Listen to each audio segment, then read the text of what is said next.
तुम्हारी भूल का दंड अवश्य मिलेगा। तुम श्री कृष्ण के पुत्र साम गर्भवती स्त्री बनकर आए हो।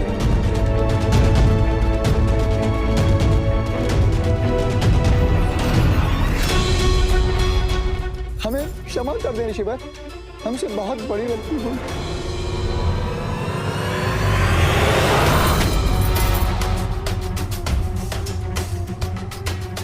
हमें क्षमा कर दे मुनिवर। मुझे पहचानने में बहुत बड़ी भूल की है तुमने। हम गुड़ नहीं जिसे चींटी खा जाए। नाम तो मेरा सुवासा था, लेकिन लोग मुझे दुर्वासा कहने लगे। तब से मैंने अपना नाम दुर्वासा ही कर लिया। तुमने भूल की है, तुम्हें दंड अवश्य मिलेगा। भूल करने वाले को दंड अवश्य देते हैं। तुमने भी भूल की है, दंड अवश्य मिलेगा। हमें क्षमा कर दे शिवा, जाने अनजाने में हमसे बहुत बड़ी गलती हो गई। बालकपन में हमसे भीषण अपराध हो गया है, हमें क्षमा कर दे। असंभव, तुम क्षमा के योग्य नहीं हो। श्री कृष्ण का पुत्र ऐसा धर्मी। सुन साम, पुरुष होते हुए भी तेरे गर्भ से मूसल का जन्म होगा।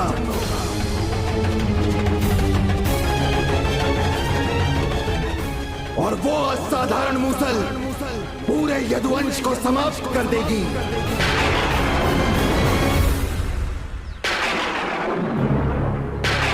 ये दुर्वासा का शाप है। साम के गर्भ से जन्मे मूसल को कुटवाकर समुद्र में फेंक दिया। और बेटा, जब तक तू ये व्याघ्र चर्म पहन ले।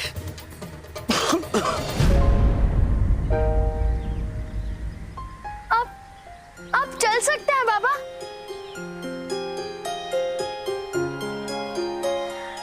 आप स्वस्थ हो गए स्वामी।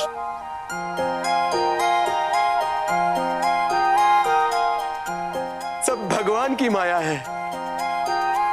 उन्होंने कहा था कि मेरे स्थान पर मेरा बेटा आखेट को जाएगा तो मैं स्वस्थ हो जाऊंगा। और क्या कहा था भगवान जी ने? उन्होंने विशेष तीर के साथ आने की आज्ञा दी थी बेटा। रुक, मैं वो तीर लेके आता हूं। राधे, अशीर के पास एक विशेष तीर था जो उसे एक मछली के गर्भ से धातु के टुकड़े के रूप में मिला था। और जानती हो, यह वही धातु था जो साम के गर्भ से निकले मूसल के चूर्ण से बना था। संभवतः समुद्र में मछली ने उसे खा लिया होगा। अशीर का यह अटल विश्वास था कि उस तीर का प्रहार कभी खाली नहीं जाएगा।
विश्वास है जरा मछली के गर्भ से निकले धातु से बने इस तीर का सादा लक्ष्य कभी व्यर्थ नहीं जाएगा।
हे राम, राम, मेरे प्राण हरण करने वाला ये तीर किसका है?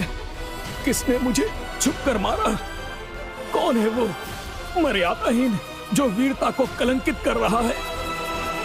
कौन है वो?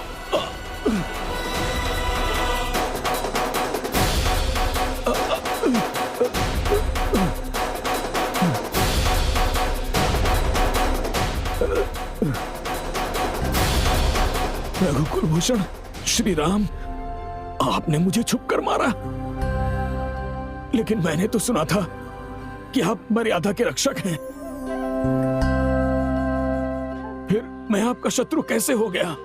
किसी को अनजाने में छुप कर मारना, क्या ये क्षत्रिय धर्म है? आपका वीरत्व, आपकी आर्य संस्कृति और मर्यादा यही है राम। आपने ये पाप क्यों किया? किष्किंधापति बाली, तुम्हें धर्म, न्याय और लोकाचार का तनिक भी ज्ञान नहीं है क्या? जो अज्ञानियों की भांति मुझ पर अभियोग लगा रहे हो। क्या तुम नहीं जानते ये पृथ्वी हम इक्ष्वाकु वंशियों की है और हमें पूरा अधिकार है पापियों को दंडित करने का। यही मैं जानना चाहता हूँ इक्ष्वाकु वंशीय राम कि मेरा पाप क्या है? क्या तुम्हें अपने पापों का ज्ञान नहीं है बाली? तुमने अपने छोटे भाई की पत्नी को बलात् ही अपने पास रखकर उससे ब्याह रचा लिया। स्वयंभू मनु महाराज की व्यवस्था के अनुसार कन्या, बहन, पुत्रवधू तथा छोटे भाई की स्त्री एक समान ही होती हैं। उन पे कुदृष्टि डालने वाले को मारना धर्म की रक्षा के समान है। परंतु छुप करके प्रभु आप मेरे सामने आकर मुझसे युद्ध करते।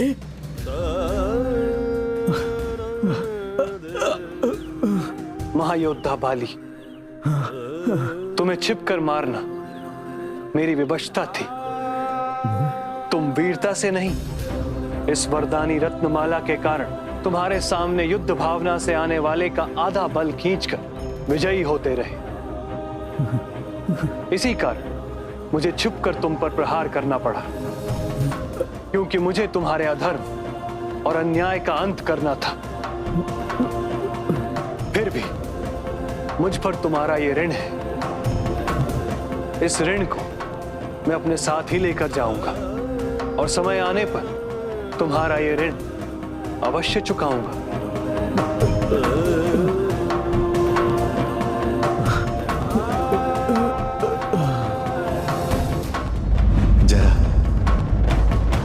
राम अवतार में मैंने छिपकर बाली को मारने का ऋण अपने ऊपर चढ़ा लिया था, और इसी कारण इस जन्म में तुमने मुझे छिपकर मारा। इसका पाप तुम्हें नहीं चढ़ेगा, क्योंकि तुमने मुझे ऋण से मुक्त किया है। खड़े हो जाओ पुत्र। तुम्हारी तुम्हारी माता तुम्हारी प्रतीक्षा कर रही होगी। नहीं नाथ, मैं दंड लिए बिना कहीं नहीं जाऊंगा प्रभु, मुझे दंड दीजिए। तुम्हें दंड नहीं पुत्र, तुम तो पुरस्कार के अधिकारी हो।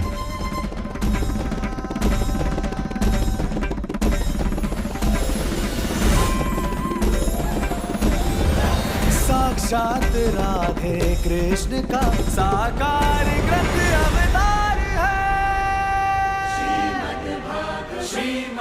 वन नरेश अशीर नंदन महाराज जरा की, वन नरेश अशीर नंदन महाराज जरा की।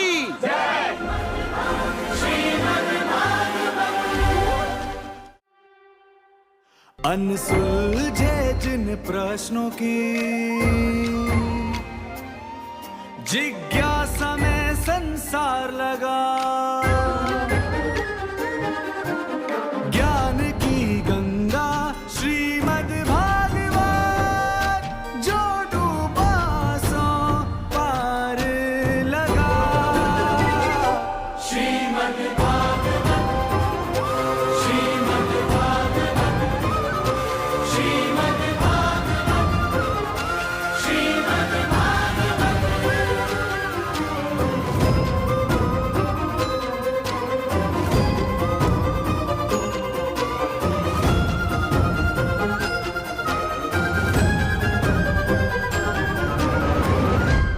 तो दोस्तों आज के लिए बस इतना ही वक्त है आपसे अलविदा लेने का। आपको हमारी वीडियो कैसी लगी कमेंट में बता देना और ऐसे इंटरेस्टिंग वीडियो लगातार देखने के लिए हमारे चैनल को लाइक शेयर सब्सक्राइब जरूर कर देना।